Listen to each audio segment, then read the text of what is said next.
Hola a todos y todas, nos encontramos esta vez en la cuarta ayudantía, donde vamos a ver estimadores muestrales. Ejercicio 1.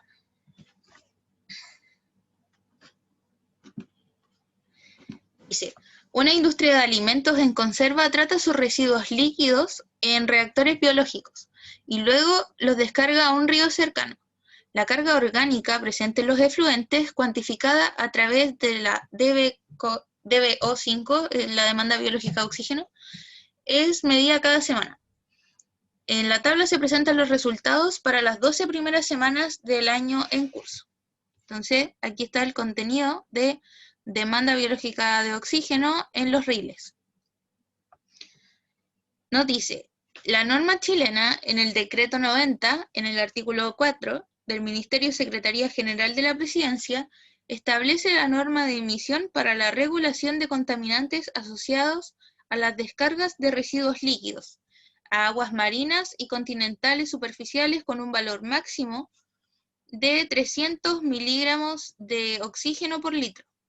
¿Ya? Entonces aquí podemos ver un dato que es importante porque es un valor asociado a una normativa que vamos a ver si es que se cumple. Entonces, como les adelanté, en la pregunta nos dice, ¿se puede asegurar que dicho lote cumple con la norma? Obtenga el intervalo de confianza de cota superior para el estimador muestral de la media de las concentraciones y comparar dicho intervalo con el límite máximo permitido asociado a la norma, y ahí vamos a ver cómo si es que cumple o no, cómo estuvo esta carga de riles. Entonces, vamos al Excel, copiamos los datos. Entonces, lo primero que tenemos que hacer es preguntarnos si los datos son muestrales o poblacionales. Entonces, si nosotros de partida vemos la cantidad de datos que tenemos, fueron 12 mediciones que se hicieron durante los 3 primeros meses, y eso está asociado a una muestra que se fue haciendo. Por lo tanto, estamos trabajando con datos muestrales. Entonces, cuando trabajamos con estimador muestrales, vamos a tener que trabajar con una distribución T, que es lo que aquí aparece. Entonces, en el enunciado nos daban una norma.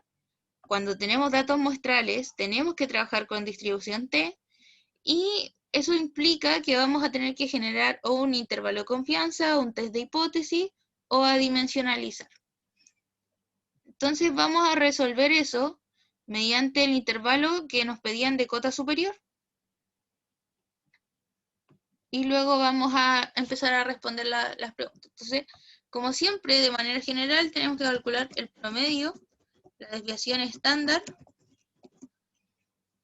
el n, que son los números de datos, los grados de libertad, y Cx promedio, porque vamos a trabajar con distribución. Entonces utilizamos la función promedio, luego la desviación estándar, ¿cierto?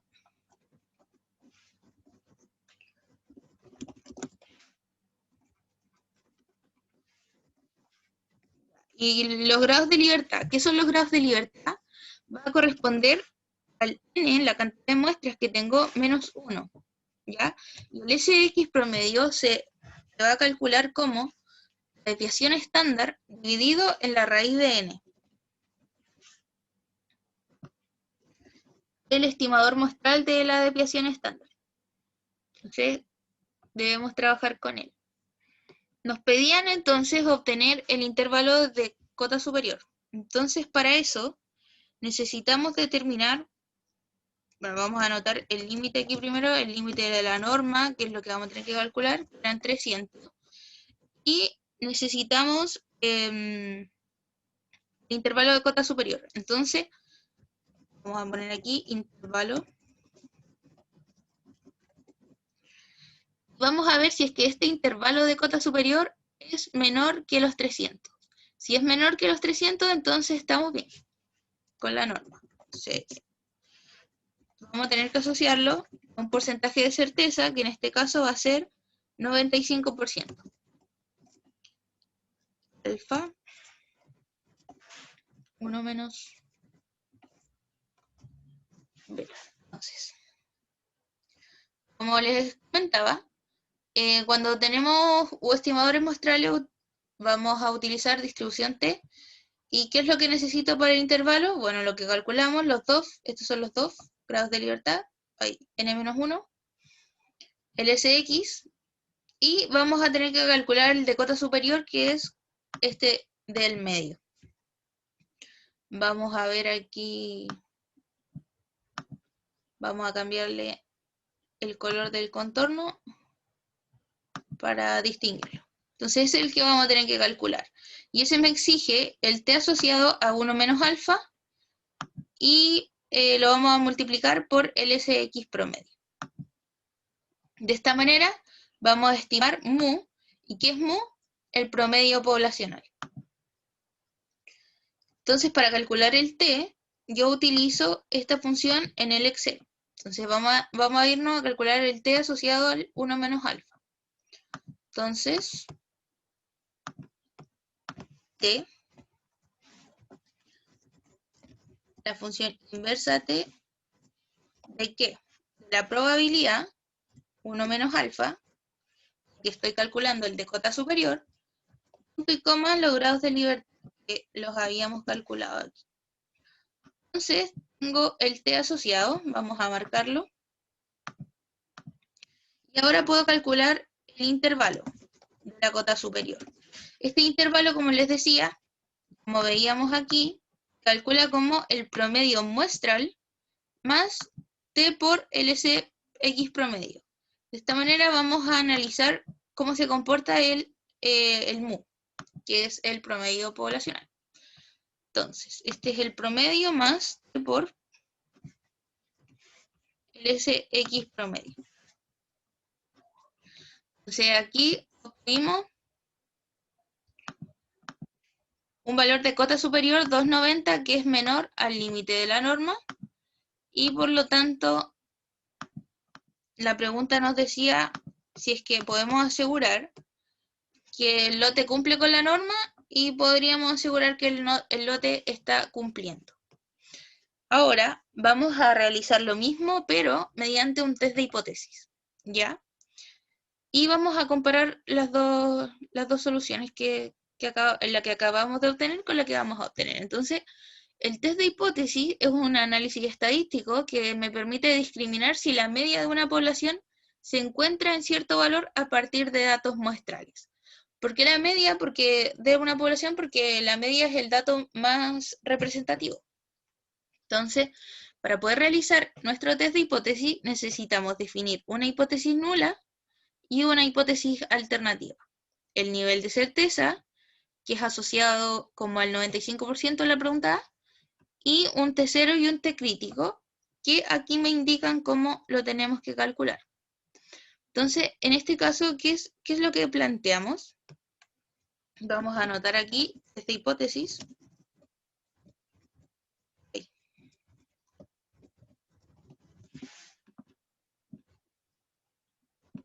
El test de hipótesis. Y, como les decía, necesitamos una hipótesis nula y una hipótesis alternativa. En dicha hipótesis nula vamos a escribir lo que yo quiero comprobar. En este caso yo voy a decir H0, voy a decir que mu, que el promedio poblacional, la media poblacional, mu es igual a 300. Es decir, cumple la norma. Y H1 voy a decir mu menor que 300. ¿Ya? Entonces, necesitamos ahora el beta, el alfa. 0,95, 1 menos alfa. Entonces necesitamos también un T0 y un T crítico. Como estaba aquí la expresión, el T0 vamos a calcularlo como el promedio muestral menos mu0, que mu0 es el 300, el valor de la norma, que le estoy dando según mis hipótesis, dividido en el SX promedio. Entonces, tenemos el promedio muestral menos 300 dividido en el SX promedio. Y luego, el T crítico lo vamos a calcular utilizando la función inversa que utilizamos en A. Pero ¿cómo defino esto? Nuestra hipótesis alternativa que acabamos de elegir corresponde a la que aparece en C. Digamos, para H0 igual mu, igual en este caso 300, nosotros elegimos como hipótesis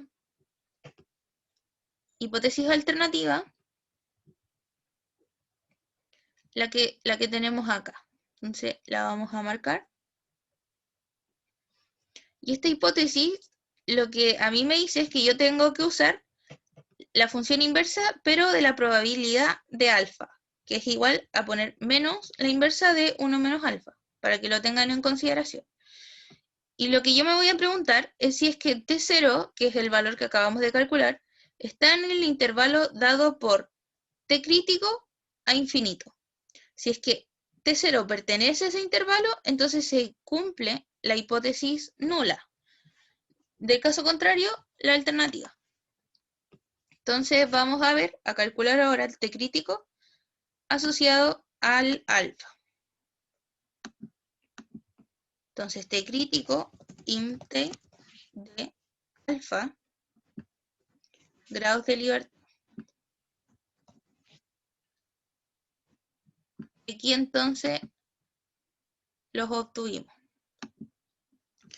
Y nos preguntábamos, T0 pertenece al intervalo dado por menos 1,79 infinito.